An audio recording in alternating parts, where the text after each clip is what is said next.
हरिओम प्रिय दर्शकों, यदि आपकी वृषभ राशि या वृषभ लग्न है तो इस वीडियो को पूरे ध्यान से देखिएगा, समझिएगा, क्योंकि जैसे कि आपने थंबनेल में पढ़ा, अब होगा चमत्कार। क्यों चमत्कार होने वाला है, इसका क्या प्रभाव आपके जीवन में पड़ने वाला है, इसे हम विस्तार से समझेंगे। पूरी जानकारी के लिए पूरा वीडियो देखिएगा। ये राशिफल आपके चंद्र राशि के आधार पर है। इसे आप अपने लग्न राशि या ना पता हो तो नाम राशि से भी देख सकते हैं। आइए समझते हैं चमत्कार क्यों होने वाला है। क्योंकि प्रिय दर्शकों, 9 अप्रैल 2024 ये तिथि है, ये डेट है। इस डेट पर बुध अपना गोचर मीन राशि में करना प्रारंभ करेंगे। ये इनकी नीच की राशि है, परंतु चमत्कार यही होने वाला है। अब लगेगा कि नीच की राशि में गोचर करेंगे तो कैसे चमत्कार होगा, आइए समझते हैं।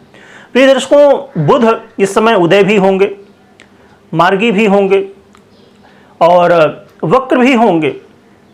तो ये जो स्थितियां हैं, और साथ में मीन राशि में जानते हैं कि इस समय ग्रहों का मेला लगा हुआ है।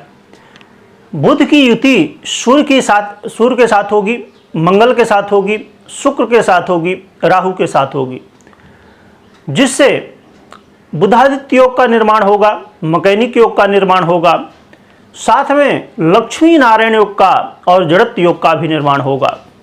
तो ये जो बुध का परिवर्तन है ये बहुत खास है। वक्र अवस्था में नीच के होके ये उच्च का रिजल्ट देंगे। इसीलिए, और जानते हैं राहु चमत्कारिक ग्रह हैं, इसलिए ये जो समय होगा ये चमत्कारिक होगा। यहाँ पर ये 10 मई को फिर मेष राशि में गोचर करना प्रारंभ करेंगे। तो ये है तो समय बहुत छोटा, परंतु महत्वपूर्ण बहुत है। क्योंकि अब देखा जाए कि जैसे चंद्रमा है, चंद्रमा सवा 2 दिन में अपना राशि परिवर्तन करते रहते हैं, परंतु क्योंकि हमारे जीवन में 1 सेकंड ही बहुत महत्वपूर्ण होता है।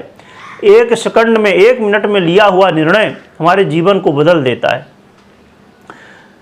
जो लोग, क्योंकि बुध का आधिपत्य बुद्धि पर, शेयर मार्केट, विद्यार्थियों पर या बौद्धिक कार्य करने वाले टीचर हैं, या आप वकील हैं, मोटिवेशनल स्पीकर हैं, इन सभी के ऊपर, सोशल मीडिया के ऊपर बुध का आधिपत्य होता है। क्योंकि सोशल मीडिया बुध के आधिपत्य में आती है और आज के समय में सोशल मीडिया से हर व्यक्ति जुड़ा हुआ है।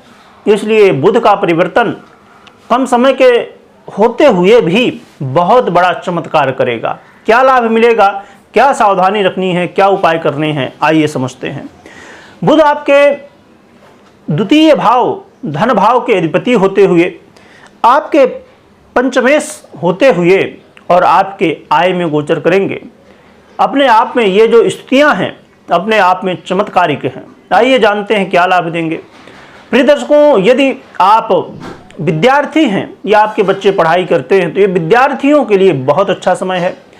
इस समय आप अपने पढ़ाई में पूरी तरह से फोकस कर पाएंगे और ये जो समय है, इस समय आपको सफलताएं मिलेंगी। जिन विद्यार्थियों के एग्ज़ाम हो रहे होंगे, वैसे तो बहुत विद्यार्थियों के हो चुके होते हैं, तो यदि एग्ज़ाम हो रहे हैं तो इसका लाभ आपको पूरी तरह से दिखाई देगा। या आप एडमिशन लेना चाहते हैं या पढ़ाई लिखाई से जो भी जुड़ा निर्णय आप लेना चाहते हैं तो ये आपके लिए बहुत हेल्पफुल रहेगा। इस समय आपके जीवन में देखा जाए तो धन की स्थिति बहुत मजबूत होने वाली है। जो धन के लिए परेशान थे, धन के लिए मतलब हर प्रयास कर चुके, परंतु कोई रास्ता नहीं मिला कि धन की प्राप्ति, आगमन कैसे हो धन का, ये समय होगा जिस समय धन की प्राप्ति होने वाली है। ऐसी बहुत सारी इच्छाएं जो अधूरी रह गई थी, ऐसी बहुत सारी इच्छाएं, क्योंकि जो ये वृषभ है, वृषभ से प्रभावित लोग की इच्छाएं बहुत प्रबल होती हैं। और अच्छी बात क्या है कि इच्छाएं प्रबल होने के बावजूद इनको कुछ सोचना नहीं पड़ता, क्योंकि ये मेहनती स्वभाव के होते हैं। जब आपकी इच्छाएं भी हों और आप कर्म करने के लिए भी तत्पर हों, तब तो फिर संभव है कि मिल जाता है। और इस समय जब ग्रह स्थितियाँ भी सपोर्ट कर रही हैं तो पूरी तरह से आपके लिए लाभदायक सिद्ध होगा।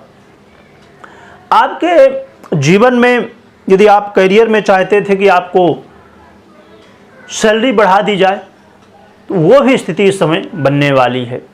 साथ में देखा जाए तो प्रिय दर्शकों, घर में वाद विवाद की स्थिति, कलह का माहौल बना हुआ था, उससे भी इस समय आपको निजात मिलेगा। ऐसा कोई भी वाद विवाद जहाँ पर आपको लग रहा था कि नहीं आप अब मतलब, क्योंकि आज के समय में जानते हैं कि लोग दांव पेच बहुत खेलते हैं, मतलब राजनीति बहुत ज़्यादा करते हैं। तो कहा जाए कि मोटे रूप में कि राजनीति यदि कोई आपके साथ कर रहा था तो अब उल्टा उसके ऊपर राजनीति होने वाली है। इस समय बहुत सारे कार्यों में आपको विजय भी प्राप्त होने वाली है। पैतृक संपत्ति से जुड़ा हुआ कोई भी काम रुका हुआ था वो भी होने वाला है। और इसके अलावा देखा जाए तो प्रिय दर्शकों, जो लोग इन्वेस्ट करते हैं, चाहे शेयर मार्केट हो या अन्यत्र हो, उनको भी इस समय धन लाभ की स्थिति देखने को मिलने वाली है। हाँ, परंतु मैं हमेशा कहा करता हूँ, शेयर मार्केट या कहीं भी निवेश करते हैं उस समय आपको अपनी जन्म कुंडली को जरूर देखना चाहिए, समझना चाहिए, विश्लेषण करना चाहिए या तो करवाना चाहिए। क्योंकि कोई भी निर्णय हम लेते हैं तो हमेशा गोचर और प्लस आपकी जन्म कुंडली दोनों का प्रभाव होता है।